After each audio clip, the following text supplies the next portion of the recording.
पाहताय JB TV news. बातमीत सत्यता हीच आमची ओळख। मनपा निवडणूक शहरातील शाहू नाट्य मंदिरात सुमारे 1710 मतदान अधिकारी व कर्मचाऱ्यांच्या प्रशिक्षणाचं आयोजन।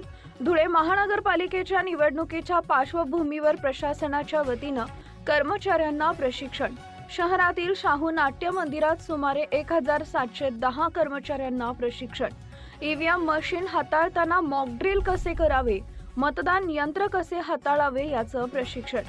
या प्रशिक्षणासाठी सुमारे 1710 कर्मचारी, 507 मतदान केंद्र अध्यक्ष, 507 शिपाई कर्मचाऱ्यांची नियुक्ती।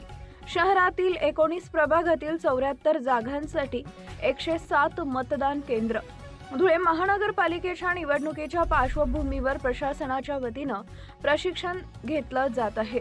मतदान केंद्रावर असलेल्या सुमारे 1710 कर्मचाऱ्यांचा प्रशिक्षण शाहू नाट्य मंदिरात घेण्यात आलं। यात मतदान यंत्र कसे हाताळावे याचं प्रशिक्षण देण्यात आलं आहे। या प्रशिक्षणासाठी सुमारे 1700 कर्मचाऱ्यांची नियुक्ती करण्यात आली असून 507 मतदान केंद्र अध्यक्ष यांची देखील नियुक्ती करण्यात आली आहे। प्रतिनिधी परीक्षित परदेशी, धुळे। तक्ता आखून ठेवायचा, प्रत्येक उमेदवारासमोर समान मतं टाकायची आणि त्याचा हिशोब जुळवायचा। याकरता ही मॉकपोलची प्रक्रिया आपण त्या पद्धतीने करावी।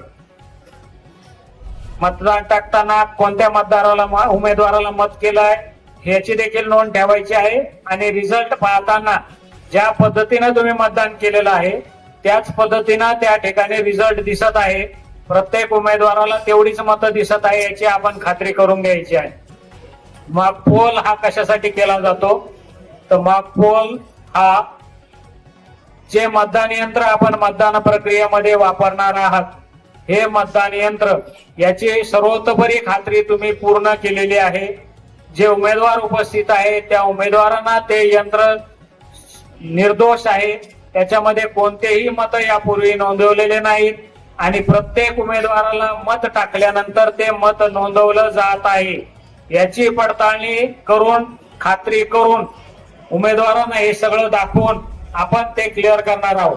तर मतदानाचं यंत्र जे आहे त्या यंत्राच्या बाबतीत पूर्ण खात्री व्हावी याकरता आपण रंगीत तालीम घेत असतो। आपल्या परिसरातील महत्त्वाच्या बातम्या पाहण्यासाठी आजच आमच्या जेबी टीव्ही न्यूज चॅनलला YouTube वर सबस्क्राईब करा आणि बेल आयकॉन प्रेस करा।